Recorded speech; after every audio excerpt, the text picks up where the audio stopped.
बरगद को वरदान। प्रभु श्री राम के वन जाने से अयोध्या के सभी निवासी दुखी थे। राजा दशरथ अपने दोनों बेटे और बहू के वियोग को बर्दाश्त नहीं कर सके। वे स्वर्ग सिधार गए।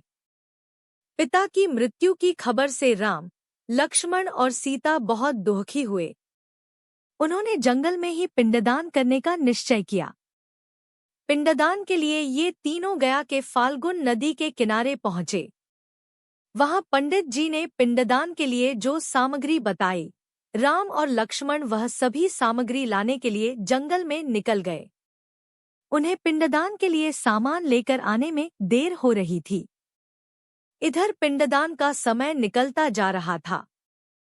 तब माता सीता ने समय के महत्व को समझते हुए पंडित जी से कहा, उन्हें आने में देर हो रही है, आप सही समय पर पिताजी का पिंडदान करवा दीजिए। माता सीता की बात मानकर पंडित जी ने सीता माता से ही पूरी विधि विधान के साथ राजा दशरथ का पिंडदान करवा दिया। थोड़ी देर में जब भगवान राम और लक्ष्मण लौट कर आए और पिंडदान के विषय में पूछा, तब सीता माता ने कहा, आप दोनों को आने में विलंब हो रही थी और पिंडदान का समय निकला जा रहा था। समय पर पिंडदान करना आवश्यक था।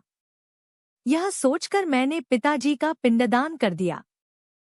पिंडदान करते समय पंडित जी, गौ माता, कौआ, केतकी के फूल और फाल्गुन नदी वहां उपस्थित थे। मेरे किए पिंडदान के ये सभी साक्षी हैं। आप चाहे तो इनसे पूछ सकते हैं। राम और लक्ष्मण के सामने पंडित जी, गौ माता, कौआ, केतकी के फूल और फाल्गुन नदी ने सच बोलने से इनकार कर दिया। उनके इस व्यवहार से माता सीता बहुत दुखी हुई और क्रोधित होकर उन्हें शाप दिया। पंडित जी को यह शाप दिया कि चाहे पंडित को कितना भी दान मिले, लेकिन उसकी दरिद्रता हमेशा बनी रहेगी, उसे कभी भी संतुष्टि नहीं होगी। फाल्गुन नदी को यह शाप दिया कि चाहे जितनी भी वर्षा हो, लेकिन फाल्गुन नदी हमेशा सूखी ही रहेगी, उसमें कभी भी पानी भरा नहीं रहेगा। कौआ को उन्होंने यह शाप दिया कि अकेले खाने से तुम्हारा कभी भी पेट नहीं भरेगा और हमेशा तुम्हारी आकस्मिक ही मौत होगा।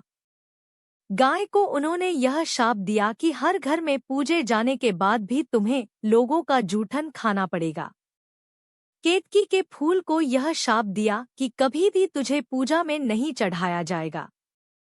इन सभी के व्यवहार से सीता माता बहुत दुखी हो गई थी। तब उनका ध्यान वहां उपस्थित वटवृक्ष की ओर गया। सीता जी ने वटवृक्ष से विधि पूर्वक पिंडदान पूरा करने के समर्थन का आह्वान किया।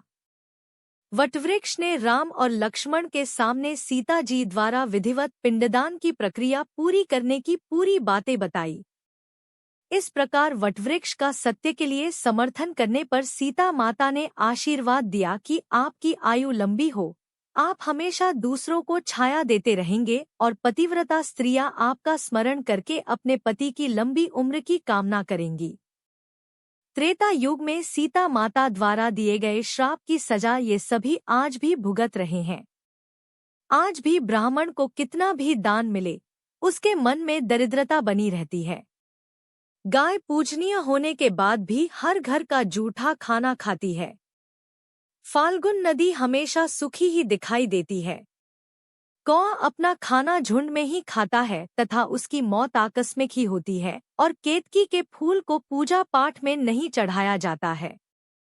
इन सब के बावजूद अकेले बरगद ने सामने आकर सच का साथ दिया। माता सीता के वरदान से आज बरगद बिना किसी देखभाल के सबसे छायादार वृक्ष है। इस प्रकार शाप और वरदान के कई किस्से और कहानियां हैं, जिसे हम बचपन से ही पढ़ते और सुनते आ रहे हैं।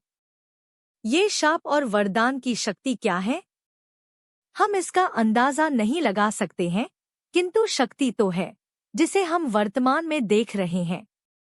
अगर आपको ये वीडियो अच्छी लगी हो तो कमेंट में जय श्री राम जरूर लिखें और मेरे चैनल को सब्सक्राइब करें। धन्यवाद।